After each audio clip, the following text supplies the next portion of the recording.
Clean the phone screen.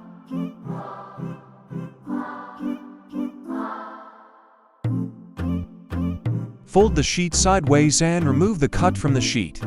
Make sure all 3 layers are removed from the sheet. Place the cut over the phone. Check if the alignment is correct. If the alignment is incorrect, lift all the 3 layers and adjust the alignment. If the alignment is correct, holding on to the mark sticker, lift the hydrogel from the vertical side to the midpoint and gently push the bottom layer outward using the squeegee. Follow the same procedure on the opposing side.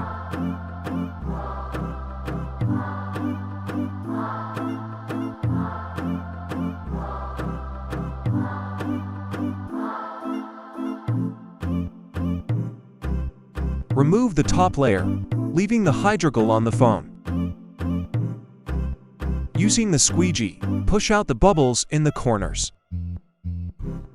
The bubbles, lines and shades will disappear automatically within 24 hours.